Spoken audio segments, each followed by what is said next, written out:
மாஸ்டருக்கு வணக்கம். அனைத்து சகோதர சகோதரிகளுக்கும் அன்பான வணக்கம். இப்போது நம்ம பாபுஜி மாஸ்டர் எழுதின சத்யோதயம் புத்தகத்தில் 3வது சாப்டர் வழிமுறைகள் பார்த்துட்ருக்கோம்.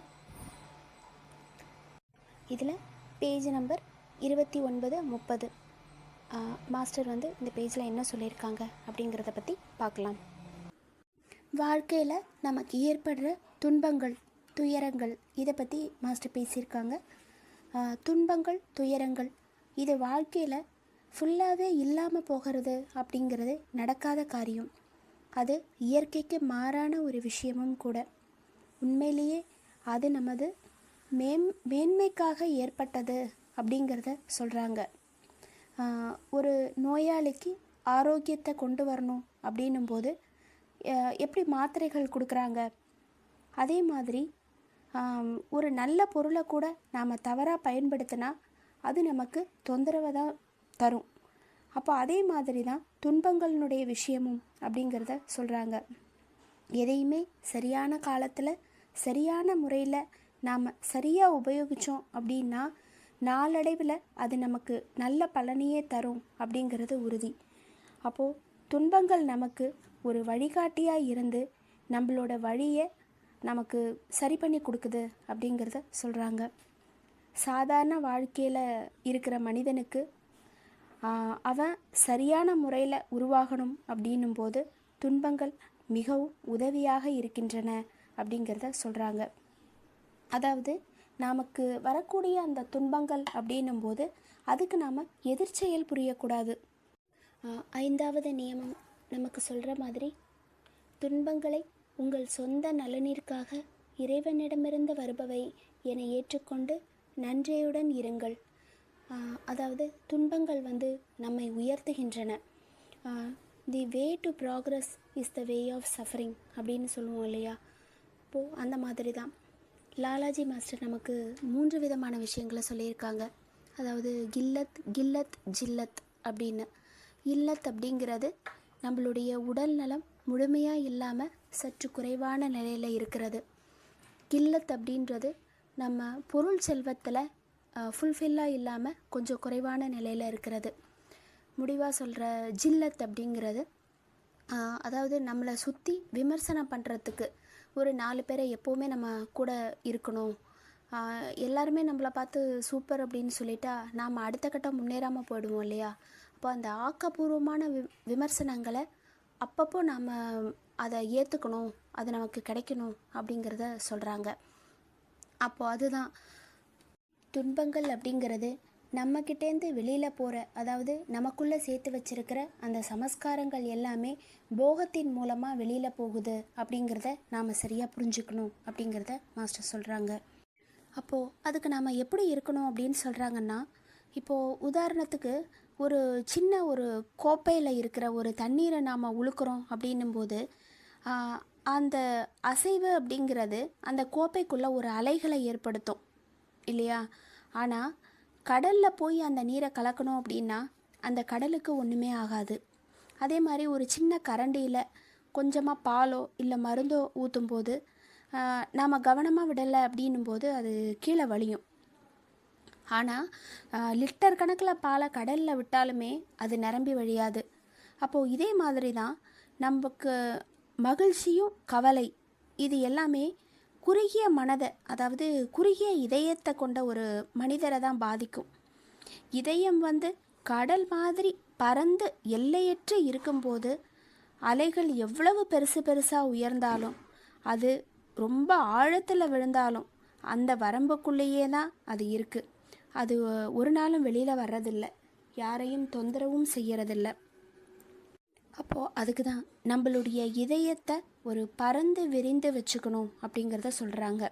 இந்த குறுகிய இதயம் உள்ளவங்களுக்கு மட்டும்தான் எல்லாமே பிரச்சனையாகுது அப்படிங்கிறத மாஸ்டர் சொல்கிறாங்க. அது மட்டும் இல்லாமல் நாம் சமஸ்காரங்கள் பற்றியும், ஏன்னா அந்த சமஸ்காரங்கள்ங்கிறது நாம் சேர்த்துக்கிட்ட அந்த வினை பயன்கள், கர்ம வினை பயன்கள்.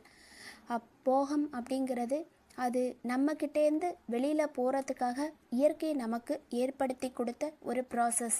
அப்போது நமக்கு இந்த துன்பங்கள் இது எல்லாமே போகத்தின் மூலமாக வெளியேற்றப்படுற அந்த சமஸ்காரங்கள் அப்படிங்கிறத அந்த விழிப்புணர்வை நாம் சரியாக புரிஞ்சுக்கணும். அப்போது அந்த விழிப்புணர்வு நமக்குள்ளே இருக்கும்போது அந்த துன்பங்கள் எல்லாமே இறைவன்கிட்டேருந்து கிடைக்கிற நமக்கு வரப்பிரசாதம் அப்படிங்கிறத நாம் முழுமையாக ஏற்றுக்க ஆரம்பிப்போம். அப்போது அந்த துன்பங்களுக்கு நாம் எதிர்ச்செயல் புரியறதின் மூலமாக நாம் இன்னும் அந்த பதிவுகளை நாம் சேர்த்துக்கிறோம். அதாவது ஒரு பக்கம் பெருக்கிக்கிட்டே இன்னொரு பக்கம் குப்பையை போடுற மாதிரி.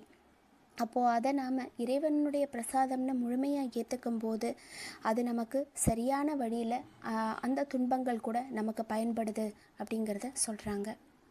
அது நம்மளுடைய வாழ்க்கையினுடைய நிரந்தரமான பிரச்சனையை தீர்க்கறதுக்கு நமக்கு பயன்படக்கூடிய ஒன்றா இருக்குது துன்பங்கள் அப்படிங்கிறது. அடுத்தது நம்மளுடைய குடும்ப வாழ்க்கையில் பிரச்சனையும் உலக வாழ்க்கையினுடைய துன்பங்களையும் பற்றி நம்மளுடைய மாஸ்டர், அதாவது எனது மாஸ்டர் அப்படின்னு சொல்கிறாரு. அதாவது எனது மாஸ்டருங்கிறது லாலாஜி மாஸ்டரை பற்றி சொல்கிறாங்க. அவர் என்ன சொல்லியிருக்கிறாரு அப்படிங்கிறத பாபுஜி மாஸ்டர் சொல்கிறாங்கன்னா, நமது இல்லமே எதையும் சகித்து கொள்ளும் தன்மையையும் பொறுமையையும் வளர்க்கும் பயிற்சி கூடமாகிறது. குடும்ப வாழ்க்கையில் நமக்கு ஏற்படும் கஷ்டங்களை பொறுமையுடன் தாங்கிக் கொள்வதுதான் நமக்கு மிகப்பெரிய தவம். இது மற்ற எல்லா தவங்களையும் விட மிகவும் உன்னதமான தவம் அப்படின்னு சொல்கிறாங்க. நம்ம குடும்ப வாழ்க்கையில் எவ்வளவோ கஷ்டங்கள், எவ்வளவோ துயரங்கள் எல்லாமே நம்ம ஈக்குவலாக அனுபவிக்கிறோம், நல்லதும் சரி கெட்டதும் சரி. அப்போது அது நம்மளை பல விதத்தில் பல கட்டத்தில் நம்மளை உயர்த்திக்கிட்டு தான் போகுது. ஏன்னா பல விஷயங்களை நாம் தாங்கிக்கிறோம், சகிச்சுக்கிறோம். அப்போது நமக்கு ஒரு பொறுமை வளருது, சகிப்புத்தன்மை வளருது, எல்லாத்தையும் ஏற்றுக்கக்கூடிய மனப்பக்குவம் வருது. அப்போ இதை விட ஒரு உயர்ந்த ஒரு மனதை சமநிலைப்படுத்தக்கூடிய ஒரு விஷயம் என்ன இருக்க முடியும் அப்படிங்கிறத மாஸ்டர் கேட்குறாங்க. அதனால் எந்த மாதிரி சூழ்நிலைகள்லையும் நாம் கோபத்துக்கோ துக்கத்துக்கோ இடம் கொடுக்காம எல்லாத்தையும் ஒரே மனநிலையில் ஏற்றுக்கிறதுக்கு நாம் பழகிக்கணும். தவறு நம்மக்கிட்ட தான் இருக்குது, அதுக்கு பரிகாரமாக நாம் சாந்தமான மனதோடு இதை சகிச்சுக்கணும் அப்படிங்கிறத ஒரு கட்டத்துலேயும் நாம் நினைக்கணும். அதாவது நமக்குள்ளே இருக்கிற அந்த ஈகோ, அகங்காரத்தை நம்மளை நாம் மேம்படுத்திக்கிறதுக்கு நாம் பயன்படுத்திக்கணும் அப்படிங்கிறத சொல்கிறாங்க. அதாவது இன்றைக்கி இப்படி இருக்கிற நாம் இன்னும் இதை விட அடுத்த கட்டத்துக்கு உயரணும் அப்படிங்கிறத தான் நமக்கு கிடைக்கிற எல்லாத்தையும் வச்சு நம்ம பயன்படுத்திக்கணும். அதே நேரத்தில் இந்த உலக விவகாரங்கள்லேயோ குடும்பங்கள்லேருந்தோ நாம் விலகி நிற்கிறதோ, காட்டில் போய் தனியாக வாழறதோ, சிலருக்கு பொறுமையின்மையையும் தாங்கக்கூடிய சக்தியையும் வளர்த்து கொள்றதுக்கான ஒரு வழிமுறைகளாக இருக்கலாம். ஆனால் நமக்கோ அதை விட ஒரு பெரிய விஷயமா சொந்தக்காரங்க அப்புறம் சிநேகிதர்களுடைய கேலி கடுஞ்சொற்கள் இது எல்லாத்தையும் விட ஒரு பெரிய தவமாகி வெற்றிக்கு ஒரு நிச்சயமான சாதனங்களாக ஆகுது அப்படிங்கிறத லாலாஜி மாஸ்டர் சொல்வாருன்னு பாபுஜி மாஸ்டர் இதில் சொல்லியிருக்காங்க. அப்போது அதாவது ஒரு வாசகம் இருக்குது, தெய்வீக அனுபவங்களை பெறும் மனிதர்கள் அல்ல நாம், ஆனால் மனித அனுபவத்தையே பெறும் தெய்வீக மாணவர்கள் அப்படின்னு. அப்போ அந்த அளவு ஒரு மனிதனுக்கு இதை எல்லாத்தையும் தாங்கிக்கக்கூடிய ஒரு கெப்பாசிட்டி இருக்குது. அப்போ அதை நாம் சரியான விதத்துக்கு பயன்படுத்தணும் அப்படிங்கிறத தான் மாஸ்டர் சொல்கிறாங்க. பறவையினுடைய 2 சிறகுகள் வேணும் இல்லையா, ஒன்று இல்லாமல் பறக்க முடியாத அந்த பறவைகளால். அதே மாதிரி தான் ஆன்மீகம் லௌகீகம் இது ரெண்டுமே. அப்போது இது ரெண்டுத்தையுமே நாம் ஈக்குவலாக பேலன்ஸ் பண்ணி எடுத்துகிட்டு போகணும் அப்படிங்கிறத தான் மாஸ்டர் சொல்கிறாங்க. உண்மையிலேயே துன்பங்களையும் கஷ்டங்களையும் நாம் அமைதியோடு பொறுத்துக்கிட்டோம் அப்படின்னும்போது அது நம்மளுடைய வாழ்க்கையினுடைய அடுத்த கட்ட மேம்பாட்டுக்கு உதவி பண்ணி நம்மளுடைய முன்னேற்றத்திற்கு ஒரு விலை மதிப்பற்ற சாதனங்களாக அது நமக்கு ஆயிடுது. ஆனால் அதை நம்ம தவறான வழியில் பயன்படுத்தணும் அப்படின்னா, தவறான வழியில் பயன்படுத்துறதுங்கிறது ஒன்றொன்றுத்துக்கும் நாம் எதிர்ச்செயல் புரியறது, அதாவது ஆப்போசிட்டாக ரியாக்ட் பண்ணுறது. அப்படி நாம் பண்ணும்போது நமக்கு அது நேச்சுரலாக கிடைக்கிற பலனை நாமளே கெடுத்துக்கிட்டு அதனால் நமக்கு கிடைக்க இருக்கிற சிறந்த ஆதாயத்தை கூட நாம் இழந்துடுறோம் அப்படிங்கிறத சொல்கிறாங்க. ஒரு சின்ன உதாரணத்தை நாம் எடுத்துக்கலாம். அதாவது பல்வேறுபட்ட நிறங்கள், அமைப்புகள், அளவுகள் இது எல்லாமே கொண்ட பலூன்கள் எல்லாமே ஊதப்பட்டு நம்ம அதை பறக்க விடும்போது நம்மளுடைய விருப்பத்துக்கு ஏற்ற மாதிரி ஏதாவது ஒன்றுனால நாம் ஈர்க்கப்படுறோம். அப்போது நாம் விரும்பின பலூனில் ஒரு ஓட்டை வந்து அந்த காற்று வெளியேறி வெளிப்புற காற்றோடு அது கலந்துரும்போது அந்த பலூனுடைய அழகுங்கிறது முடிஞ்சிருது. இப்போது நம்மளுடைய விருப்பங்கிறது அடுத்த பலூனுக்கு போயிடுது.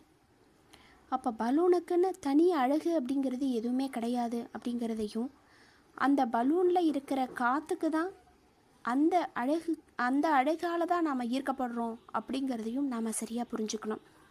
அதே மாதிரி தான் நமக்குள்ளே இருக்கிற ஆன்மா, அதாவது அந்த உயிர் சக்தி, அதுதான் மனிதன்கிட்ட ஒரு அழகை வெளிப்படுத்துது. அப்போ அந்த ஆன்மா நம்ம உடல்லேருந்து வெளியில் போகும்போது வெளியே இருக்கிற அந்த தெய்வீகத்தோட நிரந்தரமாக அது கலந்துருக்கு. அப்போது அந்த உயிர் அதுலேருந்து வெளியேற்றப்படும் போது உடல் புறக்கணிக்கப்படுது. அப்போ இதுதான் மரணம் அப்படிங்கிறது. இப்போது நாம் உயிரோடு இருக்கும்போதே அந்த ஆன்மாவை தெய்வீகத்தன்மை அடைய வைக்கணும். ஆன்மாவிற்கு சுய விழிப்புணர்ச்சி தரணும். அப்போ அதுக்கு நாம் ஏற்படுத்திக்கிட்ட அந்த வினை பயன்கள் எல்லாத்தையுமே நாம் இந்த ஜீவிதத்திலேயே அதை நாம் வெளியேற்றணும் அப்படிங்கிறத தான் நம்ம லட்சியமாக எடுத்துக்கணும். அதற்கு நமக்கு போகத்தின் மூலமாக வெளியேறக்கூடிய இந்த துன்பங்கள், துயரங்கள், அதையே நம்ம சகிச்சுக்கிறது, இது எல்லாமே நமக்கு உதவி பண்ணுது அப்படிங்கிறத மாஸ்டர் சொல்கிறாங்க. மாஸ்டருக்கு நன்றி. அனைத்து சகோதர சகோதரிகளுக்கும் நன்றி.